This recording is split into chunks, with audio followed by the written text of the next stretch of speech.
പ്രതികൂലം വരുന്നതും പ്രയാസങ്ങൾ വരുന്നതും കണ്ടിട്ട് പിറകോട്ട് വീറിടല്ലേ. ആ പ്രയാസവും പ്രതിസന്ധിയുമാണ് നമ്മളെ ഉയർത്തുന്നത്. പിശാച് കാൽക്കൽ വന്ന് വീഴാനുള്ള കാരണം യേശു കർത്താവ് ശക്തനും സർവശക്തനുമായതുകൊണ്ടാണ്. അതുകൊണ്ട് ഇവിടെ ഇറങ്ങിക്കഴിഞ്ഞാൽ പട്ടണത്തെ പൊടിച്ചു കളയുമെന്ന് അറിയാവുന്നത് കൊണ്ട്, പിശാചുക്കൾ ഇവന്റെ കാൽക്കൽ വന്ന് വീഴുമെന്ന് അറിയാവുന്നത് കൊണ്ട് അവന്റെ യാത്ര തടയുന്നതാണ്. ബുദ്ധി എന്നറിഞ്ഞ പിശാചിന്റെ കാൽക്കുലേഷനാണ് തമ്പുരാൻ നിയന്ത്രിച്ചു കളഞ്ഞത്. അതുകൊണ്ട് മുന്നോട്ട് ഒരു ലക്ഷ്യത്തോടെ പോകുന്നവന്റെ പടകിനെതിരെ കാറ്റ് വരും. പക്ഷെ ഒരു കാര്യം, കാറ്റ് വരുമെന്ന് അറിയാവുന്ന തമ്പുരാൻ കാറ്റിന്റെ മുമ്പേ നിന്റെ അകത്ത് അതിലും വലിയ കാറ്റ് വരും.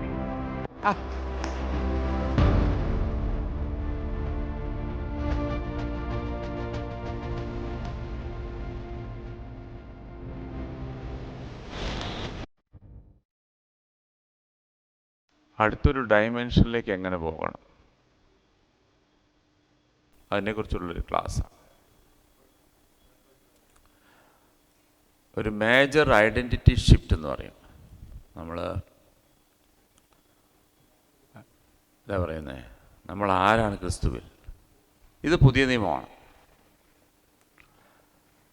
ഇവിടെ എല്ലാം കർത്താവേ കർത്താവേ എനിക്കത് മാറ്റിത്തരണേ, ഇത് മാറ്റിത്തരണേ. ഇപ്പം നിങ്ങൾ പിശാച് ബാധിച്ചു കഴിഞ്ഞാൽ, പിശാച് ബാധിച്ച ഒരു വ്യക്തി പ്രാർത്ഥിക്കുകയാണ്, കർത്താവേ ഇതൊന്ന് ഇവൻ്റെ ഉപദ്രവത്തിൽ നിന്ന് എന്നെ ഒന്ന് മാറ്റിത്തരണേ, അല്ലെങ്കിൽ എന്നിൽ നിന്ന് ഇവനെ ഒന്ന് മാറ്റിത്തരണേ.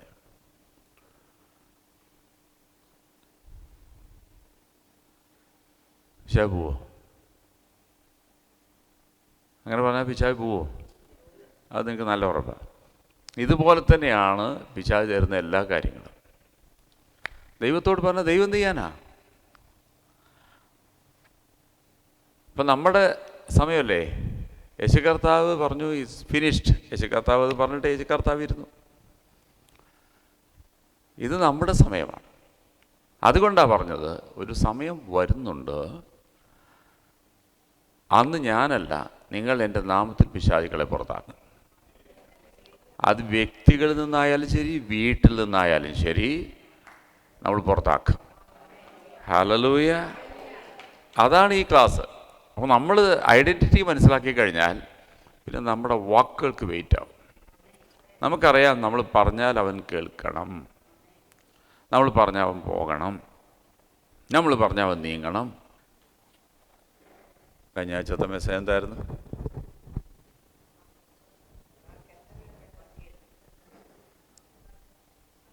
മാർക്ക്, അവൻ സകലതും നന്നായി ചെയ്തു. ഒന്ന് പറഞ്ഞേ, അവിടെയല്ലേ നിർത്തിയേ? അവൻ സകലതും നന്നായി ചെയ്തു. ഒന്ന് അടുത്തിരിക്കുന്ന വ്യക്തിയോട് പറഞ്ഞേ, ആരാ എൻ്റെ കർത്താവ്? പേടിക്കണ്ട, അവൻ സകലതും നന്നായി ചെയ്യും. അവിടെ ചെയ്തിട്ടുണ്ടെങ്കിൽ ചെയ്യുന്ന സ്വഭാവമുള്ളവൻ. അപ്പോൾ സകലതും നന്നായി ചെയ്തു. യേശു കർത്താവിന് മർക്കോസിൻ്റെ സുവിശേഷം 1-ാം അധ്യായം 21-ാം വാക്യം മുതൽ 39 വരെ വാക്യങ്ങൾ വായിക്കുമ്പോൾ, book of Mark chapter 1 verses 21 to 39, അത് 39 എത്തുമ്പോൾ, and he preached in the synagogues throughout all Galilee and cast out devils or driving out demons. അവൻ ഗലീലയിലൊക്കെയും അവരുടെ പള്ളികളിൽ ചെന്ന് പ്രസംഗിക്കുകയും ഭൂതങ്ങളെ പുറത്താക്കുകയും ചെയ്തു. ഒരു ട്രാൻസ്ലേഷൻ കൊടുത്തിരിക്കുന്ന, ഒറിജിനൽ ട്രാൻസ്ലേഷൻ കൊടുത്തിരിക്കുന്നത്, ഭൂതങ്ങളെ പുറത്താക്കുന്നത് ഒരു സ്ഥിരം പരിപാടിയായിരുന്നു. യേശു കർത്താവിൻ്റെ ഹീലിങ്ങിനേക്കാൾ കൂടുതൽ ബൈബിൾ പ്രതിപാദിച്ചിരിക്കുന്നത് ഭൂതങ്ങളെ പുറത്താക്കുന്നതായിരുന്നു. യേശു കർത്താവ് ആ ഭൂതത്തെ ശാസിച്ചു, അവൻ സംസാരിച്ചു തുടങ്ങി. അതിനാൽ ഡീമൻ വരുന്നത്, ഓരോ ഡീമൻസിനും ഓരോ പർപ്പസുണ്ട്. ആ ഭൂതം വന്നത് അവൻ്റെ സംസാരശേഷിയെ നശിപ്പിക്കാനാണ്. ചില ഭൂതങ്ങൾ വന്നത് അവൻ്റെ കേൾവി, ചില ഭൂതങ്ങൾ വന്നത് അവൻ്റെ കാഴ്ചശക്തി നശിപ്പിക്കാൻ. ഇപ്പോൾ ഓരോ ഡീമൻസ് വരുന്നതിനും ഓരോ പർപ്പസുണ്ട്. അറുപ്പാനും മുടിപ്പാനും മോഷ്ടിപ്പാനും അല്ലാതെ കള്ളം വരുന്നില്ല. അപ്പോൾ കപ്പർനഹൂമിൽ 1:21 യേശു കർത്താവ് വന്നപ്പോൾ ശബത്തിൽ അവൻ പള്ളിയിൽ നിന്ന് ചെന്നുപദേശിച്ചു. അപ്പോൾ അവിടെ സാധാരണ ഉപദേശം നടക്കുന്ന പള്ളിയാണ്, സിനഗോഗ. അവന്റെ ഉപദേശത്തിങ്കിൽ ആ. അവർ വിസ്മയിച്ചു. ആ, അവൻ ശാസ്ത്രിമാരെ പോലെയല്ല, അധികാരമുള്ളവനായിട്ടത്രേ അവരെ അപ്പൊ ഉപദേശിച്ചത്. ശാസ്ത്രിമാര് ഉപദേശിക്കുന്നു, അതുപോലെയല്ല യേശുവിൻ്റെ. അവർ നോക്കിയപ്പോൾ യേശുവിൻ്റെ ഉപദേശത്തെങ്കിൽ അധികാരം വെളിപ്പെടുന്നവർ കണ്ടു. അപ്പം അവർ ചോദിച്ചു, ഇതെന്തോരു ഉപദേശം, ഇതെന്തോരു ഉപദേശം. അടുത്ത വാക്യം എന്താ പറയുന്നത്? അവരുടെ പള്ളിയിൽ അശുദ്ധാത്മാവുള്ളൊരു മനുഷ്യനുണ്ടായിരുന്നു. ആ അവൻ നിലവിളിച്ചു, ആ നസ്രായനായ യേശുവേ, ഞങ്ങൾക്കും നിനക്കും തമ്മിലെന്ത്? ഞങ്ങളെ നശിപ്പിക്കുവാൻ വന്നുവോ? ഉം, നീ ആരെന്ന് ഞാൻ അറിയുന്നു, ഉം, ദൈവത്തിന്റെ പരിശുദ്ധൻ തന്നെ എന്ന് പറഞ്ഞു. ആ യേശു അതിനെ ശാസിച്ചു, ആ മിണ്ടരുത്, ആ. അവനെ വിട്ടുപോ എന്ന് പറഞ്ഞു. ആ അപ്പോൾ അശുദ്ധാത്മാവ് അവനെ വലിച്ചിഴച്ച് ഉറക്കെ നിലവിളിച്ച് അവനെ വിട്ടുപോയി. ആ എല്ലാവരും ആശ്ചര്യപ്പെട്ട്, ആ ഇതെന്ത് ഒരു പുതിയ ഉപദേശം! ആ അവൻ അധികാരത്തോടെ അശുദ്ധാത്മാക്കളോടും കൽപ്പിക്കുന്നു. ഇതെന്തൊരു പുതിയ ഉപദേശം! കാരണം ഇതുവരെ അവരാരും കണ്ടിട്ടുമില്ല, കേട്ടിട്ടില്ല. ആദ്യമായിട്ടാണ് ഇങ്ങനൊരു സംഭവം നടക്കുന്നത്. ഇതെന്തൊരു ഉപദേശം! അശുദ്ധാത്മാക്കളും അവൻ്റെ കൽപ്പനയിൽ വിട്ടുപോകുന്നു. അടുത്തത്, അവ അവൻ അനുസരിക്കുകയും ചെയ്യുന്നെന്ന് പറഞ്ഞു. ആ അവന്റെ ശ്രുതി വേഗത്തിൽ ഗലീലനാടെങ്ങും പരന്നു. ആ അനന്തരം അവർ പള്ളിയിൽ നിന്ന് ഇറങ്ങി യാക്കോബും യോഹന്നാനും ഓക്കെ. ശീമോനെയും. അപ്പോൾ ഇതെന്തൊരു അധികാരം! അവൻ്റെ വാക്കുകളിൽ പിശാച് അനുസരിക്കുന്നു. അത് പറഞ്ഞേ, യേശുവിൻ്റെ വാക്കുകളിൽ പിശാച് അനുസരിക്കുന്നു. ഇന്നലെ ഞാൻ പറഞ്ഞു, യേശുവിൻ്റെ വാക്ക് അനുസരിച്ചെങ്കിൽ എൻ്റെ വാക്കും അനുസരിക്കും. അങ്ങനെ ഞാൻ യേശുവിൻ്റെ സ്ഥാനത്താണ് നിൽക്കുന്നത്. ഹല്ലേലൂയ. പണ്ട് പിശാചിന് ദൈവത്തെ മാത്രം പേടിച്ചാൽ മതിയായിരുന്നു. ദൈവം എന്തെങ്കിലും പറഞ്ഞാൽ കേൾക്കണം, താഴേക്ക് പോകുന്നു പറഞ്ഞാൽ താഴേക്ക് പോകണം. അങ്ങനെ ദൈവം ആദ്യത്തെ മനുഷ്യനായിരിക്കുന്ന ആദാമിനെ സൃഷ്ടിച്ചു. ആദാമിനെ സൃഷ്ടിച്ചതിന് ശേഷം എന്ത് ചെയ്തു? ആദാമിനെ സൃഷ്ടിച്ചതിന് ശേഷം ദൈവം പറഞ്ഞു, ഇനി എൻ്റെ വാക്ക് മാത്രമല്ല, ഇവൻ്റെ വാക്ക് കൂടെ കേൾക്കണം. അപ്പം എന്ത് ആദാം പറയുന്നു അതുകൂടെ പിശാചി കേൾക്കേണ്ട ഒരു ഗതികേട് ആർക്കുണ്ടായി? പിശാചിനുണ്ടായി. മനസ്സിലായില്ലേ? പിശാചിന് അതുണ്ടായി. അത് കേട്ടപ്പോൾ പിശാച് എന്ത് ചെയ്തു? നേരെ എന്താ ചെയ്ത്? ആദാമിനെ വീഴ്ത്തി. അപ്പം എന്ത് ചെയ്തു? ആദാമിൻ്റെ അധികാരവും ആ ഡോമിനേറ്റ് ചെയ്യുന്ന പവറൊക്കെ ആദാമെന്ന് പോയി. അപ്പോൾ സുഖമായി, എല്ലാ അധികാരവും പിശാചിനായി. അത് കഴിഞ്ഞപ്പോൾ എന്ത് സംഭവിച്ചു? അത് കഴിഞ്ഞപ്പോൾ എന്താ സംഭവിച്ചത്? യേശു വന്നു. 42 തലമുറയ്ക്ക് ശേഷം യേശു വരികയാണ്. അപ്പം പിശാച് ഇങ്ങനെ ചിരിച്ചുകൊണ്ടിരിക്കുകയാണ്. ആദാമിൽ നിന്ന് തട്ടിപ്പറിച്ചു എന്ന് പറഞ്ഞ് ചിരിച്ചുകൊണ്ടിരിക്കുമ്പോഴാണ് ദൈവം പിശാചിനോട് പറയുന്നത്, അധികം ചിരിക്കണ്ട, വരുന്നുണ്ട്. അപ്പം ആ ഒരു പരിഹാരത്തിനാണ് യേശുവിൻ്റെ വരവ്. യേശു വന്നു, ശത്രുവിനെ തീർത്തു, അധികാരം തിരിച്ചെടുത്തു, എന്നിട്ട് നമുക്ക് തന്നു. ഹല്ലേലൂയ. അതുകൊണ്ടാണ് പറഞ്ഞത്, സകലതും യേശുവിൻ്റെ കാൽക്കീഴിലായിരുന്നു. ഇപ്പം സഭ ഫങ്ഷൻ ചെയ്യേണ്ട രീതി സൺഷിപ്പിലാണ്. ഹല്ലേലൂയ. സൺഷിപ്പിലാണ് സഭ ഫങ്ഷൻ ചെയ്യേണ്ടത്. ഇത് നിങ്ങൾ ഈ മെസ്സേജ് കേട്ട് കേട്ട് കേട്ട് കേട്ട് നാളെ നിങ്ങൾ തന്നെ അറിയാതെ, അറിഞ്ഞോ അറിയാതെയോ, രോഗികൾക്ക് വേണ്ടി നിങ്ങൾ തന്നെ പ്രാർത്ഥിക്കും. നിങ്ങൾ തന്നെ ഭൂതങ്ങളെ ശാസിച്ചു തുടങ്ങും. കാരണം അതുകൊണ്ടാണ് ഈ മീറ്റിങ്ങിൻ്റെയൊക്കെ പ്രധാന ലക്ഷ്യം എന്ന് പറയുന്നത്, നിങ്ങൾ അറിയാതെ തന്നെ നിങ്ങൾ ആരെന്നറിയും. ഒന്നുകൂടെ പറയാം, ഈ മെസ്സേജ് ഇപ്പം നിങ്ങൾ ഒരു ദിവസം നിങ്ങൾക്കൊരു എഴുന്നേൽപ്പുണ്ടാവും. ഹല്ലേലൂയ. പിന്നെ അതുമല്ല, നിങ്ങളുടെ ഓരോ അടഞ്ഞ വാതിലിൻ്റെ മുന്നിൽ ദേവദാസന്മാർ 5-6 പേര് വരുന്ന് ഉപസിക്കേണ്ട കാര്യമൊന്നും നിങ്ങൾക്കില്ല. നിങ്ങൾ പറയും യേശുവിൻ്റെ നാമത്തിൽ. കാരണം ഇന്നലെ ഞാനൊരു കാര്യം പറഞ്ഞു, യേശു കർത്താവ് ഉയർത്തെഴുന്നേറ്റപ്പോൾ, അല്ലെങ്കിൽ യേശു കർത്താവ് മരിച്ച നിമിഷം തന്നെ കല്ലറകൾ തുറന്നു. അതിൻ്റെ അർത്ഥം മരണത്തിൻ്റെ കണക്ക് വീട്ടിക്കൊടുത്തു. മനസ്സിലായില്ലേ? യേശു കർത്താവ് മരിച്ച ഉടനെ തന്നെ ദേശത്തിൽ ഇരുട്ടുണ്ടാകുക മാത്രമല്ല ചെയ്തത്. ദേശത്തിൽ ഇരുട്ടുണ്ടാകുക മാത്രമല്ല ചെയ്തത്, പാറ പിളരുക മാത്രമല്ല ചെയ്തത്, തിരശ്ശീല രണ്ടായി കീറുകയല്ല ചെയ്തത്. അതിൻ്റെ കൂട്ടത്തിൽ എന്തുണ്ടായി? ശവക്കല്ലറകൾ തുറന്നു. ഹല്ലേലൂയ. യേശു കർത്താവ് മരിച്ച നിമിഷം ആ പാപത്തിൻ്റെ പെനാൽറ്റി അടച്ചു തീർന്നതിൻ്റെ ലക്ഷണമാണത്. ഇനി മരണത്തെ, ഹേ മരണമേ നിൻ്റെ ജയം എവിടെ, ഹേ പാതാളമേ നിൻ്റെ ജയം എവിടെ എന്നല്ല ചോദിക്കുന്നത്, മനസ്സിലായില്ലേ? അത് അപ്പം യേശുവിൻ്റെ മരണത്തിൽ തന്നെ അതിൻ്റെ കണക്ക് തീർന്നു. അത് കഴിഞ്ഞു യേശു കർത്താവ് പിന്നെന്താ സംഭവിക്കുന്നത്? ബദ്ധന്മാരെ വിടുവിക്കാൻ യേശു കർത്താവ് അകത്തേക്ക് ചെന്നു. ബന്ധിക്കപ്പെട്ടവരോട് എല്ലാവരോടും ഇറങ്ങിപ്പൊക്കോളാൻ പറഞ്ഞു. 4000 വർഷങ്ങളായിട്ട് മരിച്ചവരെല്ലാം ബന്ധിക്കപ്പെട്ട് കിടക്കുകയാണ്. ഇവരെ ആര് യഥാസ്ഥാനത്തേക്ക് എത്തിക്കാൻ പിശാച് സമ്മതിച്ചിട്ടില്ല. സ്വർഗം പൂട്ടിയിട്ടിരിക്കുകയാണ്. യേശുവാണ് ആദ്യമായിട്ട് സ്വർഗത്തിൽ കയറുന്നത്. അപ്പം യേശു അവിടെ ചെല്ലുന്ന സമയത്ത് കെട്ടക്കെട്ടാന്ന് ശവങ്ങളെല്ലാം എന്ത് ചെയ്തു? ആത്മാക്കളെല്ലാം, ബന്ധിക്കപ്പെട്ട ആത്മാക്കളെല്ലാം അബ്രഹാമിൻ്റേതായാലും ആരുടെ ആയാലും കെട്ടക്കെട്ടാ എന്ന് ചങ്ങലകൾ പൊട്ടുന്നത് പിശാച് കണ്ടു നിന്നു. അവന് കണ്ടു നിൽക്കാനേ കഴിഞ്ഞുള്ളൂ, ഒന്നും ചെയ്യാൻ കഴിഞ്ഞില്ല. കാരണം അവൻ ഇടത്ത് നോക്കുമ്പോൾ അവിടെയും പൊട്ടി ഇവിടെയും പൊട്ടി. അവൻ്റെ ഏജൻറ്റുമാരെല്ലാം ഞെക്കി പിടിച്ചിട്ടും നടക്കുന്നില്ല. എല്ലാ വിശുദ്ധന്മാരും ഉയർക്കുവാൻ തുടങ്ങി. Hallelujah, hallelujah. ചുരുക്കത്തിൽ പറഞ്ഞാൽ അബ്രഹാമിൻ്റെ മടി എന്ന് പറയുന്ന പറുദീസയെ തമ്പുരാൻ അങ്ങ് ശൂന്യമാക്കി കളഞ്ഞിട്ട് ദൈവത്തിൻ്റെ പറുദീസിലേക്ക് അവരെ എത്തിച്ചു. മരിച്ച വ്യക്തികളെ ഉയർപ്പിച്ച ആ ഉയർപ്പിൻ്റെ ആത്മാവാണ് നമ്മുടെ അകത്തിരിക്കുന്നതെങ്കിൽ കേവലം മാവലസ്ലൈറ്റിൻ്റെ വിശ്വാസികൾക്കറിയാം ഞങ്ങൾ അകത്ത് ഞങ്ങളുടെ സ്പിരിറ്റ് സിംഹമാണെന്ന്. Oh Jesus. പിശാചുക്കളെ വരച്ച വരയിൽ നിർത്തുവാൻ അല്ലെങ്കിൽ ആ ബന്ധനങ്ങളെ അഴിച്ചു കളയുവാൻ നിങ്ങൾക്കൊരു ടൈറ്റിൽ വേണമെന്നില്ല. നിങ്ങൾ അതിനൊരു അപ്പോസ്തലനാകേണ്ട, നിങ്ങളൊരു പ്രവാചകനാകേണ്ട, നിങ്ങളൊരു സുവിശേഷകനാകേണ്ട, നിങ്ങളൊരു ഇവാഞ്ചലിസ്റ്റ് ആകേണ്ട, നിങ്ങളൊരു പാസ്റ്റർ ആകേണ്ട. കാരണം ഇത് പാസ്റ്ററാലല്ല നടക്കുന്നത്, ഇത് പ്രോഫിറ്റിനാലല്ല നടക്കുന്നത്. വിശ്വസിക്കുന്നവരാൽ ഈ അടയാളം നടക്കും.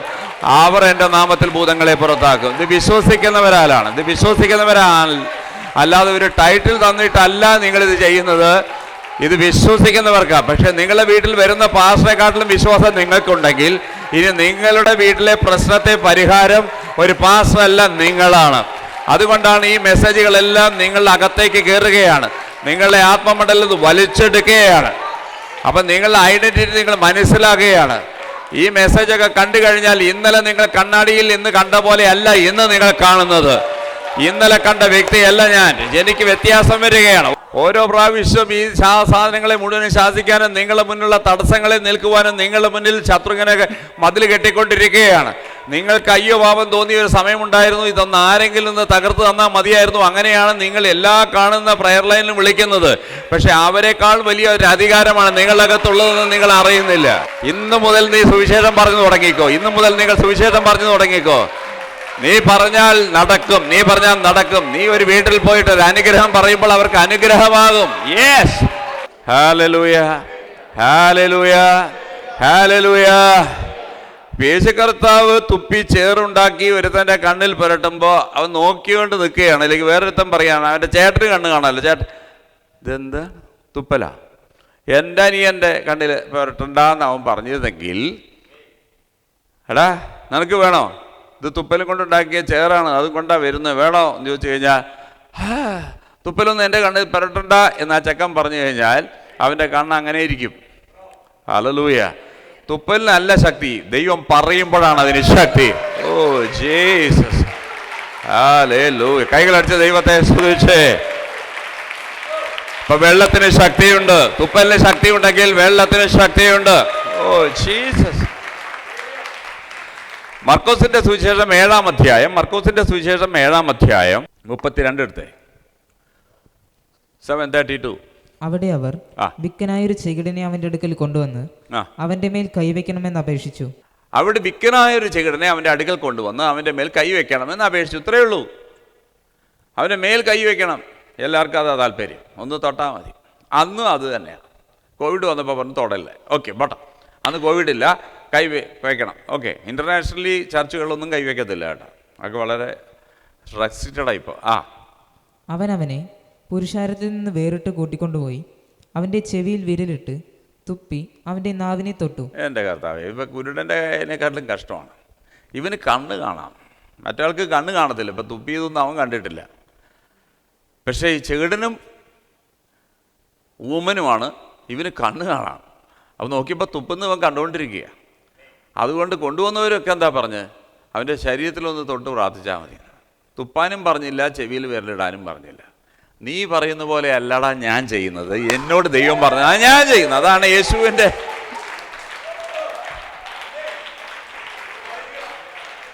ഓരോ പ്രാവശ്യം ഓരോന്നാണ് എൻ്റെ യേശു ചെയ്യുന്നത്. ഒരിക്കലും ഡ്യൂപ്ലിക്കേറ്റ് പരിപാടിയില്ല, റിപ്പീറ്റേഷനും ഇല്ല. ഹല്ലേലൂയ. കണ്ണ് തുറക്കണമെങ്കിൽ ഒരിക്കൽ തുപ്പി, ഇപ്പം രണ്ടാമത് പ്രാവശ്യം കണ്ണ് തുറക്കാൻ തുപ്പിയില്ല. പക്ഷെ ഇപ്പം തുപ്പിയത് ചെവി തുറക്കാനല്ല, നാവ് സംസാരിക്കുവാൻ വേണ്ടി തുപ്പി. ഹല്ലേലൂയ. അപ്പം ഇവന് കണ്ണ് കാണാം. അപ്പം അവൻ പറയുകയാണ്, തുപ്പിയതും കൊണ്ടൊന്നും എൻ്റെ നാവിലേക്ക് വരല്ലേ. യേശുവിൻ്റെ തുപ്പല്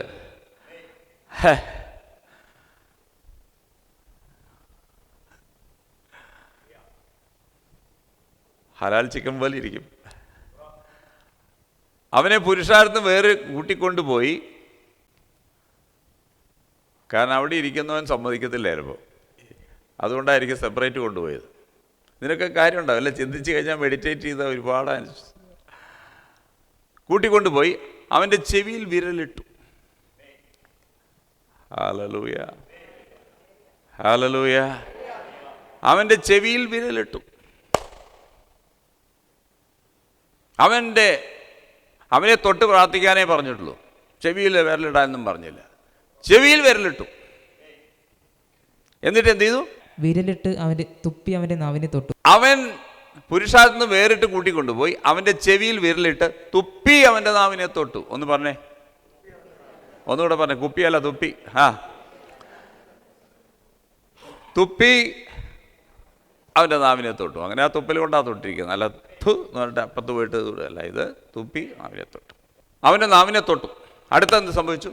സ്വർഗത്തേക്ക് നോക്കി നെടുവീർപ്പിട്ട് അവനോട് തുറന്നു വരിക എന്നർത്ഥമുള്ള എഫത എന്ന് പറഞ്ഞു. ഉടനെ അവന്റെ ചെവി തുറന്ന് നാവിന്റെ കെട്ടുമഴിഞ്ഞ് അവൻ ശരിയായി സംസാരിച്ചു. ഹല്ലേലൂയ. രണ്ട് സ്പോട്ടിൽ നടന്നു. Hallelujah, hallelujah, hallelujah. അപ്പൊ യേശു കർത്താവിന്റെ തുപ്പലിൽ അത്രയും ശക്തി ഉണ്ടായിരുന്നെങ്കിൽ പോകുന്നിടത്തെല്ലാം യേശു കർത്താവ് തുപ്പിക്കൊണ്ടിരിക്കത്തില്ലേ? ആരൊക്കെങ്കിലും പ്രയോജനമാകട്ടെ എന്ന് വിചാരിച്ചിട്ട്. അപ്പൊ യേശു കർത്താവിന്റെ പിറകിലെ ആൾക്കാരാണ്, ഒന്ന് തുപ്പുവോ, ഒന്ന് തുപ്പുക. അതിനെ അവർ കണ്ടുകൊണ്ടിരിക്കുകയാണ്. കാരണം തുപ്പൽ തൊട്ടപ്പഴയ്ക്ക് നാവ് ബന്ധന കഴിഞ്ഞു. പക്ഷേ യേശു കർത്താവ് പിന്നെ തുപ്പിയത് കണ്ടിട്ടില്ല. അപ്പം എപ്പോഴായി തുപ്പലിന് ശക്തി വന്നത്? ദൈവം പറയുമ്പോൾ. Hallelujah, hallelujah, hallelujah, hallelujah. ഇപ്പം ഞാൻ ചോദിക്കട്ടെ, നിന്റെ കയ്യിൽ എന്തുണ്ട്? ആ വടി, അത് നീട്ടി ചെങ്കടനെ രണ്ടാക്ക്. ലോജിക്കായിട്ടൊക്കെ ഒക്കുന്നില്ല. ചെങ്കടലും എൻ്റെ വടിയുമായിട്ട് എന്ത് കണക്ഷൻ? നീട്ടി രണ്ടായി ചെങ്കടൽ തുറന്നു. ഞാൻ വളരെ എക്സൈറ്റഡായി ഇത് കണ്ടിട്ട്. എനിക്ക് ഭയങ്കര എക്സൈറ്റഡായി. ഒന്നും വലിയ അത്ഭുതമല്ലേ ചെയ്തിരിക്കുന്നത്. അവസാനം ഏത് നദി കണ്ടാലും ഞാൻ ഈ വടിയെടുക്കും. ഒരിക്കൽ യോർദാനെ 3 പ്രാവശ്യമാണ് യോർദാൻ തുറന്നത്. 2 പ്രാവശ്യം തുറന്നത് പുതപ്പടിച്ചിട്ടാണ്. ഇപ്പം എൻ്റെ കയ്യിൽ പോകുമ്പോൾ എല്ലാവരുടെ കയ്യിലുണ്ടല്ലോ പുതപ്പ്. അപ്പോൾ ഓരോ നദിയും കാണുമ്പോൾ എനിക്ക് അക്കരെ പോകണം, വഴിയില്ലെങ്കിൽ ഞാൻ വള്ളം പിടിക്കാനും വെള്ളത്തിലൊന്നും നടന്നു പോകത്തില്ല. ഫ്ലാഷ് 2 തുറക്കുന്നു, ഞാൻ നടന്നു പോകുന്നു. അങ്ങനെ ഒരു സ്ഥിതി ആലോചിച്ച് നോക്കിയേ. അപ്പോഴല്ല ദൈവം എപ്പോൾ നിന്നോട് അടിക്കാൻ പറഞ്ഞു അപ്പം അടിക്കണം. ഹല്ലേലൂയ. എപ്പോഴാണ് ദൈവം നിന്നോട് അടിക്കാൻ പറഞ്ഞത്? അപ്പം അടിക്കണം. അപ്പം അടിക്കുമ്പോഴാണ് വെറുതെ കിടക്കുന്ന ഒരു നദിയെ പിടിച്ചിട്ട് നീ കോല് കാണിച്ചാലും അത് രണ്ടാകത്തില്ല. അത് ദൈവം പറയുമ്പോഴാണ് അതിന്റെ ശക്തി വരുന്നത്. കൈകളടിച്ച് ദൈവത്തെ സ്തുതിച്ചേ. Can do better. നിന്നിൽ ചിലത് നിറയുന്നത് വേറെ ചിലത് പോകാനാ.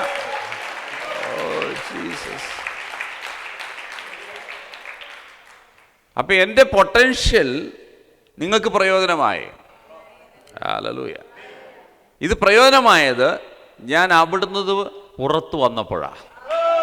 ആ സമൂഹത്തെ വിട്ട് പുറത്തു വന്നപ്പോഴാണ് എൻ്റെ പൊട്ടൻഷ്യൽ പുറത്തു വന്നത്. Hallelujah, hallelujah. ചിലതിനെയൊക്കെ ദൈവം പുറത്തെടുക്കുക. അതുകൊണ്ടാണ് പറഞ്ഞത്. ഇവിടെ എന്താ നമ്മൾ വായിച്ചത്? ചെവി തുറന്നതിന് മുകളിൽ 34, അതിന് മുകളിൽ 33. അവനവനെ പുരുഷാരത്തിൽ നിന്ന് വേറിട്ട് കൂട്ടിക്കൊണ്ടുപോയി. ചിലപ്പോൾ അവിടെ തന്നെ ഇട്ട് കഴിഞ്ഞാൽ കാര്യം നടക്കത്തില്ല. ഹല്ലേലൂയ. മോശെ ദൈവം ഫറവോന്റെ ഭീഷണിയെ തന്ന് എന്ത് ചെയ്തു? അവിടുന്ന് മാറ്റി, മാതാപിതാക്കളിൽ നിന്ന് മാറ്റി. മാതാപിതാക്കളുടെ കൂടെ ആയിരുന്നു കൊച്ചെങ്കിൽ അവൻ ഒരിക്കലും ജീവിക്കത്തില്ലെന്നുള്ള ഉറപ്പാണ്. അതുകൊണ്ട് എന്ത് ചെയ്തു?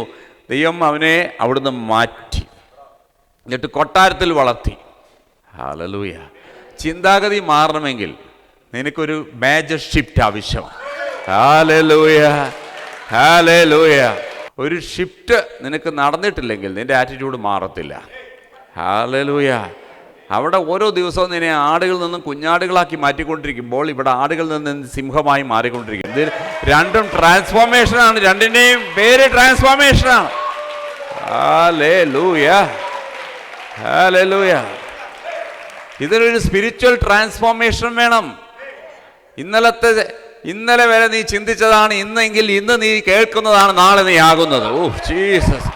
ഞങ്ങൾക്ക് ചെയ്യാൻ കഴിയുന്നത്, നമ്മളിപ്പോൾ 24 ഒന്നും നടന്നില്ലെങ്കിൽ 25 നടക്കുന്നൊക്കെ പറഞ്ഞിരിക്കുക. ഒന്നും നടക്കാൻ പോകുന്നില്ല. ഒരു കലണ്ടറിൻ്റെ ചേഞ്ച് കൊണ്ടൊന്നും ജീവിതം മാറത്തില്ല. ഹല്ലേലൂയ. 2024 ഇല്ലാത്തതൊന്നും നിനക്ക് 2025 വരാൻ പോകുന്നില്ല. അങ്ങനെയാണെങ്കിൽ ഓരോ വർഷം കൂടുമ്പോഴും നമുക്ക് ചിലപ്പോൾ എല്ലാം പ്രശ്നം പ്രയാസമായിട്ട് കൂടിക്കൊണ്ടിരിക്കുക ഓരോ വർഷം കൂടുമ്പോൾ. പക്ഷെ നിനക്കൊരു ചേഞ്ച് വരുമ്പോൾ, നിന്റെ മെൻറ്റാലിറ്റി ചേഞ്ച് ആകുമ്പോൾ നീ ഗിയർ ഷിഫ്റ്റ് ചെയ്യും. Hallelujah, hallelujah, hallelujah. ചിലപ്പോൾ ഈ പ്രശ്നങ്ങളുണ്ടല്ലോ, ഓരോ കുത്തും നിനക്ക് കുത്തുമ്പോൾ ചിലവരെ വിചാരിക്കുന്നത് എന്താ അറിയോ? സഹിക്കാനുള്ള കൃപ തരണമേ. അയ്യോ ഇവിടുന്ന് കുത്തി, അയ്യോ എനിക്ക് സഹിക്കാനുള്ള കൃപ തരണേ, കൃപ തരണേ, കൃപ തരണേ. ഇങ്ങനെ പ്രാർത്ഥിച്ച് പ്രാർത്ഥിച്ച് കുഴിക്ക് പോവുകയാണ്. പക്ഷെ വേറൊന്നുണ്ടല്ലോ, 2, 3 സഹിക്കാം. ഇനി കുത്തിയാൽ ആറ്റിറ്റ്യൂഡ് മാറിയത് കണ്ടില്ലേ? ഇതുവരെ ഞാൻ സഹിച്ച് സഹിച്ച് സഹിച്ച് ഇനി ഒരു കുത്തിയാൽ അവിടെയാണ് നീ ഗർജിക്കുന്നത്. അവിടെയാണ് നീ ഗർജിക്കുന്നത്. അവിടെ നീ ചിരിച്ചുകൊണ്ടിരിക്കത്തില്ല. അവിടെ നിന്റെ ആറ്റിറ്റ്യൂഡ് മാറും. ആരെയും ഗർജിക്കുന്നത്? വെറുതെ വന്ന് ക്ലബിലിരിക്കുന്നവനല്ല ഇവിടെ ഗർജിക്കുന്നത്. പ്രശ്നങ്ങൾ കൊണ്ട് മുന്നോട്ട് വിടുന്നില്ല പിശാച്, മുന്നോട്ട് വിടുന്നില്ല പിശാച്. കയ്യും കാലും കെട്ടി അവനെ ഇട്ട് ചുരുട്ടുമ്പോൾ എത്ര കാലം ഞങ്ങളിങ്ങനെ സഹിക്കണം? അപ്പം ഞങ്ങളുടെ ഐഡന്റിറ്റിക്ക് മനസ്സിലാക്കുമ്പോൾ നമ്മൾ അവിടെ നിന്നിട്ട് ഒരു വിളിക്കുമ്പോൾ അവന് മനസ്സിലായി ഞാൻ ആരാണെന്നുള്ള വെളിപ്പാട് എനിക്ക് കിട്ടിക്കഴിഞ്ഞു എന്ന്. പിന്നെ ഞാൻ ശാസിക്കണ്ട, അവൻ 1.5 കിലോമീറ്റർ അപ്പുറത്ത് നിന്നോളും. ഹല്ലേലൂയ. എല്ലാം കൂടെ സഹിക്കാമെന്ന് തീരെ എഴുതിയിട്ടൊന്നുമില്ല ഞാൻ. ഹല്ലേലൂയ. പ്രശ്നങ്ങളെല്ലാം കൂടെ പാട്ടത്തിനെടുത്ത് ജീവിക്കേണ്ടവരല്ലല്ലോ ഞാനും നിങ്ങളും. ഇത് കുറേ കഴിയുമ്പോൾ ഒരിക്കലൊരു കരടി വന്നു സഹിച്ച്, ഒരിക്കലൊരു സിംഹം വന്നു സഹിച്ച്, ഇപ്പൊ ഒരു ഗോലിയാത്ത് വന്നു സഹിച്ച്, ശൗല് വന്ന് സഹിച്ച്, ഫെലിസ്ത്യന്മാരെല്ലാം വന്ന് സഹിച്ച്. ഇനിയെ സഹിക്കത്തില്ല, ഇനിയെ സഹിക്കത്തില്ല. കൊടഞ്ഞു കളയണം, കൊടഞ്ഞു കളയണം, കൊടഞ്ഞു കളയണം. യേശുവിന്റെ നാമത്തിൽ കൊടഞ്ഞു കളയണം. സീസണിന് വേണ്ടി നീ കാത്തിരിക്കുകയല്ല. അതാ ചേഞ്ച് എന്ന് പറയുന്നത്. ഇനി തൊട്ടാൽ, ഇനി തൊട്ടാൽ, ഇനി തൊട്ടാൽ, ഇനി തൊട്ടാൽ നിനക്ക് വഴി കൂടെ പോകുന്നവര് കൊട്ടാനുള്ള ചെണ്ടയല്ല എൻ്റെ ലൈഫ് എന്ന് ഞാൻ തന്നെ ശത്രുവിനോട് പറയുക. വഴി കൂടെ പോകുന്നവര് കൊട്ടാനുള്ള ചെണ്ടയല്ല എൻ്റെ ജീവിതം.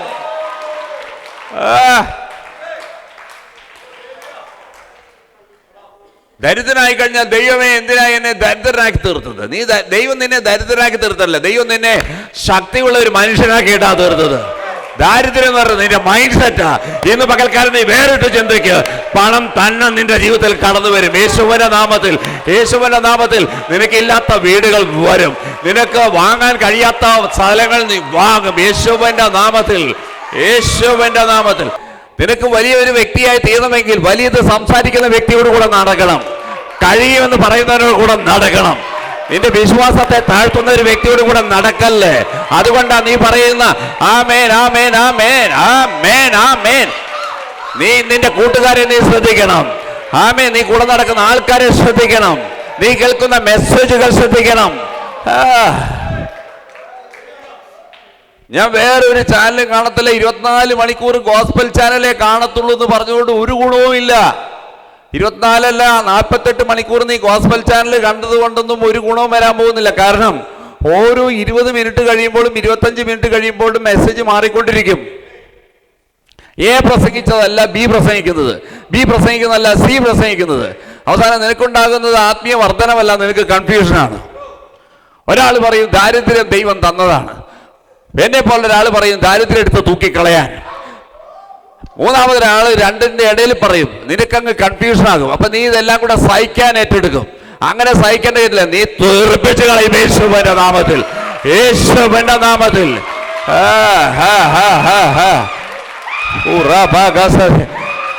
ദൈവം പറഞ്ഞു, എനിക്ക് നിന്നെ കുറിച്ചുള്ള എന്റെ ലക്ഷ്യങ്ങൾ നിന്റെ തകർച്ചയ്ക്കല്ല, മറിച്ച് നിന്റെ ഉയർച്ചയ്ക്കാണ്. എന്റെ ലക്ഷ്യം നിന്റെ ഉയർച്ചയാണ്, എന്റെ ലക്ഷ്യം നിന്റെ ഉയർച്ചയാണ്, എന്റെ ലക്ഷ്യം നിന്റെ ഉയർച്ചയാണ്. എന്റെ ലക്ഷ്യം നിന്റെ സൗഖ്യമാണ്, എന്റെ ലക്ഷ്യം നിന്റെ ആരോഗ്യമാണ്, എന്റെ ലക്ഷ്യം നിന്റെ സമൃദ്ധിയാണ്, എന്റെ ലക്ഷ്യം നിന്റെ സമാധാനമാണ്, എന്റെ ലക്ഷ്യം നിന്റെ ബ്ലെസ്സിങ്സ് ആണ്. നിന്നെ കുറിച്ചുള്ള എന്റെ നിരൂപണങ്ങൾ നീ നിരൂപിക്കുന്ന പോലെയല്ല, അത് നിന്റെ തകർച്ചയ്ക്കല്ല, മറിച്ച് നിന്റെ ഉയർച്ചയ്ക്കാണെന്ന്. അതാ യെരമ്യാ 29:11 പറഞ്ഞത്. നിങ്ങളെ കുറിച്ചുള്ള എന്റെ നിരൂപണങ്ങൾ അത് നിങ്ങളെ തകർച്ചയ്ക്കല്ല, മറിച്ച് നിന്റെ ഉയർച്ചയ്ക്കാണ്. ഹല്ലേലൂയ. ഏതെങ്കിലും ഒരു ജോലിക്ക് പോയിട്ട് 10,000-15,000 രൂപ ശമ്പളം കിട്ടിയെന്ന് പറഞ്ഞ് സാക്ഷ്യം പറഞ്ഞത് നല്ലത്, അത് ആരംഭത്തിൽ ഇരിക്കട്ടെ. പക്ഷെ അതുകൊണ്ട് നീ അങ്ങ് തൃപ്തിപ്പെടണ്ട. നിനക്ക് വരാൻ പോകുന്ന 1.5 ലക്ഷം ആകട്ടെ യേശുവിന്റെ നാമത്തിൽ, യേശുവിന്റെ നാമത്തിൽ. നീ കഷ്ടിച്ച് ജീവിക്കേണ്ട ഗതികേടല്ല, നീ മരുഭൂമിയിലല്ല, നീ സമൃദ്ധിയിലേക്ക് വന്നിട്ടുണ്ട്. ആമേ. ദൈവത്തിന്റെ പദ്ധതി നിന്റെ സമൃദ്ധിയ, ദൈവത്തിന്റെ പദ്ധതി നിന്റെ സമൃദ്ധിയ, ദൈവത്തിന്റെ പദ്ധതി നിന്റെ സമൃദ്ധിയ. നിന്റെ അധ്വാന ഫലം നീ അനുഭവിക്കും. തന്റെ ആമേ ദാസന്മാരുടെ ആമേ ഉയർച്ചയിൽ ദൈവം സന്തോഷിക്കുന്നെന്ന്. നിന്റെ ഉയർച്ചയിലാണ് ദൈവത്തിന് മഹത്വം കിട്ടുന്നത്, നിന്റെ തകർച്ചയിലല്ല ദൈവത്തിന് മഹത്വം കിട്ടുന്നത്. He gets glory in your blessings. നീ ഉയർന്നു വരുമ്പോഴാണ് ദൈവത്തിന് മഹത്വം കിട്ടുന്നത്.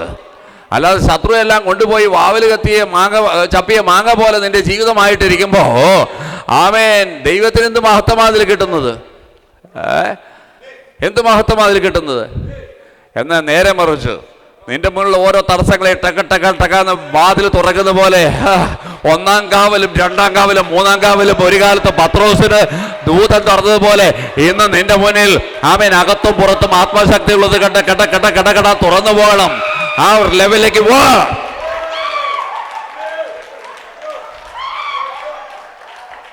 ഹല്ലേലൂയ.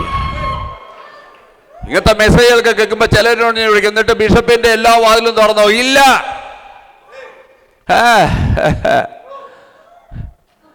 എനിക്ക് തുറക്കാത്ത ഒരു പക്ഷെ നിനക്ക് തുറക്കും. എനിക്ക് തുറന്നിട്ടില്ലെങ്കിൽ നിനക്ക് തുറക്കത്തില്ലെന്നല്ല, എനിക്ക് തുറക്കാത്തത് നിനക്ക് തുറക്കും. ഞാനിപ്പോഴും പറയും, എനിക്ക് തുറക്കാത്തത് നിനക്ക് തുറക്കും. ചിലപ്പോൾ എന്നേക്കാൾ വിശ്വാസം നിനക്കുണ്ടാകാം. ഞാൻ മരിച്ചവരെ ഇതുവരെ ഉയർപ്പിച്ചിട്ടില്ല. പക്ഷേ കഴിഞ്ഞ ദിവസം ഒരു സഹോദരി സാക്ഷ്യം പറഞ്ഞു, അവള് കണ്ടു, അവളെ കൊണ്ട് ദൈവം മരിച്ചവരെ ഉയർപ്പിക്കുന്നത്. ഞാൻ പറഞ്ഞു ഗുഡ്. എനിക്ക് ചെയ്യാൻ കഴിയാത്ത എന്റെ വിശ്വാസിക്ക് ചെയ്യാൻ കഴിഞ്ഞാൽ എന്റെ വിഷയം മരിച്ചവർ ഉയർക്കുക എന്നുള്ളതാ. അതുകൊണ്ടാണ് ഞാൻ പറഞ്ഞത്, എനിക്ക് തൃശ്ശൂർ ചെയ്യാൻ കഴിയാത്തത് നിങ്ങളെ കൊണ്ട് ദൈവം ചെയ്യിക്കുക. അതിനുള്ളൊരു സബ്മിഷൻ വേണം, അതിനുള്ള ഡെഡിക്കേഷൻ വേണം, അതിന് വർക്ക് ചെയ്യാനുള്ളൊരു മൈൻഡ് സെറ്റ് വേണം, അതിനെ കേൾക്കുന്നത് എന്തെന്ന് ശ്രദ്ധിക്കണം. ഹല്ലേലൂയ. എവിടുന്ന മെസ്സേജ് പോയാ അറിയാം? ഈ ശക്തിയും അധികാരം അവൻ എവിടുന്ന്? എന്തോ ഒരു ശക്തി, എന്തോ ഒരു അധികാരം ഭൂതങ്ങളോടും കൽപ്പിക്കുന്നു, അതവനെ അനുസരിക്കുന്നു. നീ പറഞ്ഞാൽ അനുസരിക്കും, നീ പറഞ്ഞാൽ അനുസരിക്കും, നീ പറഞ്ഞാലേ അനുസരിക്കൂ. കാരണം you are the legal authority, നീയാണ് സുപ്രീം ഹൈ റാങ്ക്. നിന്റെ കീഴിലാണ് സുപ്രീം ആമേ, നിന്റെ കീഴിലാണ് പ്രിൻസിപ്പാലിറ്റി, നിന്റെ കീഴിലാണ് അന്ധകാരത്തിന്റെ ശക്തികൾ. അതൊന്നും നിന്റെ തലയ്ക്ക് മുകളിലല്ല. പണ്ടുണ്ടായിരുന്നു, നീ രക്ഷിക്കപ്പെടുന്നതിന് മുമ്പേ നിനക്കുണ്ടായിരുന്നു. പക്ഷെ ഇന്ന് നിന്റെ തലയ്ക്ക് മുകളിലല്ല, സകലതും കാൽ കീഴിലാണ്. വലിയൊരു കാര്യം വിശുദ്ധനായ പൗലോസ് പറഞ്ഞു. ഹെബ്രായറിൽ പറയുക, ഞങ്ങൾ യേശുവിനെ കാണുന്നു. ഞങ്ങൾ യേശുവിനെ കാണുന്നു. ഞങ്ങൾ യേശുവിനെ കാണുമ്പോൾ സങ്കടം വരികയാണ്. അപ്പോഴാണ് കരയുന്നത്. ഞങ്ങൾ യേശുവിനെ കാണുന്നത് ആമേൻ ചോര വലിച്ച യേശുവിനെ അല്ല. ഞങ്ങൾ ഓരോ പ്രാവശ്യം യേശുവിനെ കാണുമ്പോൾ അങ്ങനെയല്ലടാ, ഇങ്ങനെ അടി, ഇങ്ങനെ എടുക്ക്, അങ്ങോട്ട് സ്റ്റെപ്പ് അടിക്ക്. ഓരോ പ്രാവശ്യവും ഞങ്ങൾ യേശുവിനെ കാണുമ്പോൾ യേശു ഞങ്ങളോട് പറയും, ഒരു ദൈവത്തിൻ്റെ മകൻ എങ്ങനെയാണ് ജീവിക്കേണ്ടത്, എങ്ങനെയാണ് അതോറിറ്റി ഉപയോഗിക്കേണ്ടത്, എങ്ങനെയാണ് പവർ ഉപയോഗിക്കേണ്ടത്. ഓരോ പ്രാവശ്യവും യേശുവിനെ നോക്കുമ്പോൾ യേശു നമ്മെ പഠിപ്പിക്കുകയാണ്. സുപ്രീം അതോറിറ്റിയാണ്, ഹൈ റാങ്ക് ആണ്. ദൈവം ഒരുത്തനെ ഒരു പൊസിഷനിലേക്ക് എത്തിക്കുമ്പോൾ അവനെ അതിനുള്ള കേപ്പബിൾ ആക്കിയിട്ടേ നിർത്തത്തുള്ളൂ. ഹല്ലേലൂയ. അതാ ദൈവം വിളിച്ചതും മനുഷ്യൻ വിളിച്ചതല്ല വ്യത്യാസം. ഹല്ലേലൂയ. മനസ്സിലായില്ലേ? അതുകൊണ്ടാണ് ദൈവം 30 വയസ്സ് വരെ ദാവീദിനെ തലയിൽ എണ്ണ ഒഴിച്ചപ്പോൾ രാജാവല്ലേ, 30 വയസ്സ് വരെ അനങ്ങിയില്ല ദൈവം. 30 വയസ്സ് വരെ കൊടുത്തത് മുഴുവനും ഗോലിയാത്തിനെയും കരടി സിംഹത്തിയൊക്കെ കൊടുത്ത്, ശൗലിനെ കൊടുത്ത്, പെലിസിനെ കൊടുത്ത്. 30 വയസ്സായപ്പോൾ പറഞ്ഞു, ഇനി സിംഹാസനം ഏറ്റെടുത്തോളാൻ പറഞ്ഞു.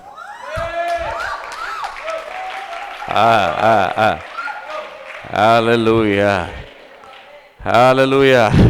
ഇനി ഇതിൽ കൂടുതൽ ഞാൻ പറയണം. 30 വയസ്സായപ്പോൾ പറഞ്ഞു, നൗ ടേക്ക് ചാർജ്. ഹല്ലേലൂയ. അപ്പോഴാണ് ദാവീദ് ചാർജ് എടുക്കുന്നത്. ദൈവം പറയാതെ അനങ്ങിയില്ല. ദാവീദ് ചാർജ് എടുത്തെന്നറിഞ്ഞപ്പോഴേ യെരൂശലേമിലെ യെബൂസ്യർ ഇളകി. കേട്ടോ? ഇല്ല, ദാവീദ് രാജാവായെന്ന്.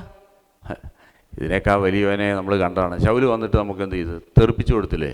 ഇനിയിപ്പോൾ വേറൊരുത്തൻ ദാവീദ് പേര് മാറിയെന്നല്ലേ ഉള്ളൂ, ഉമ്മമാരൊക്കെ എത്രയേ ഉള്ളൂ എന്ന് യെബൂസ്യർ പറഞ്ഞുകൊണ്ടിരിക്കുമ്പോൾ ദാവീദിനോട് ആരോ പറഞ്ഞു, നമ്മുടെ പട്ടണം യെബൂസ്യരുടെ കയ്യിലാണ്. അതിനെന്ത് അവിടെ നിന്ന് മാറ്റം? ഇല്ലില്ല, അവർ പറഞ്ഞിട്ടുണ്ട് നിന്നെയൊക്കെ തടയാൻ കുരുടനും മുടന്തിനൊക്കെ ധാരാളമാണെന്ന് വെല്ലുവിളിച്ചിട്ടുണ്ട്. അതിന് മറുപടി ഒന്നും പറയണ്ട. പട്ടണം ആരുടെയാ? എൻ്റെ അല്ലേ? അത് എൻ്റെയാണ്.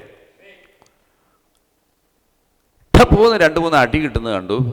ഫെലിസ്ത്യൻ ചിന്നിച്ചെതറി ഏതൊക്കെ ഓടി എന്നറിയത്തില്ല. അതുകൊണ്ടാണ് ഞാൻ പറഞ്ഞത്, സൈലൻ്റ് ആയിട്ടിരിക്കുമ്പോൾ നമ്മളെ ചൊറിഞ്ഞാൽ 1-2 നമ്മളങ്ങ് ക്ഷമിക്കുക. അത് കഴിഞ്ഞാലുണ്ടല്ലോ ഒരു എഴുന്നേൽപ്പുണ്ട്. Oh Jesus! അത് വ്യക്തിക്കും സമൂഹത്തിനും രാജ്യങ്ങൾക്ക് ഇതേ സിലബസാണ്. നമ്മൾ പിന്നെ ഒരു എഴുന്നേൽപ്പുണ്ട്. വെറുതെ ആവശ്യമില്ലാതെ ചൊറിയാൻ വരല്ലേ, വെറുതെ ആവശ്യമില്ലാതെ ചൊറിയാൻ വരല്ലേ. യെബൂസ്യർ കണ്ണടച്ച് തുറക്കുന്നതിന് മുമ്പേ അടി വീണ് കഴിച്ചു. എന്നിട്ട് അവിടെ ഒരു ബോർഡ്, ദാവീദിന്റെ നഗരം. എൻ്റെ കർത്താവേ, അവിടെ ഒരു വലിയ ബോർഡ്, സിറ്റി ഓഫ് ഡേവിഡ്. യെബൂസ്യരുടെ പട്ടണത്തിന്റെ ബോർഡ് തൂക്കിക്കളഞ്ഞിട്ട് സിറ്റി ഓഫ് ഡേവിഡ്. ഹല്ലേലൂയ. ഇപ്പൊ ദാവീദിന് മനസ്സിലായി എന്തുകൊണ്ടാണ് എന്നെ 30 വയസ്സ് വരെ. കാരണം അഭിഷേകം മാത്രം പോരാ, അനുഭവങ്ങൾ വേണം. ഓരോ അനുഭവങ്ങളിലൂടെ കയറി ഇറങ്ങുമ്പോഴാണ് നീ അങ്ങ് സ്ട്രോങ് ആകുന്നത്. അതുകൊണ്ടാണ് നിനക്ക് സിംഹവും നിനക്ക് കരടിയും നിനക്ക് പുലിയും ഒക്കെ അങ്ങനെ വന്ന് ഓരോ പ്രാവശ്യം ഓരോ അനുഭവം വരുമ്പോഴും നീ അങ്ങ് സ്ട്രോങ് ആകുകയാണ്. പ്രശ്നം കണ്ടിട്ട് തിരിഞ്ഞോടല്ലേ, പ്രശ്നം കണ്ട് തിരിഞ്ഞോടല്ലേ. ഒരു കൈ നോക്കാമെന്ന് പറഞ്ഞിട്ടും നീ മുന്നോട്ടൊരു സ്റ്റെപ്പ് വെച്ചാൽ തീരാവുന്ന പ്രശ്നമേ ഉള്ളൂ. പല പ്രശ്നങ്ങൾക്കും നീ റിവേഴ്സ് ഗിയർ ഇടല്ലേ.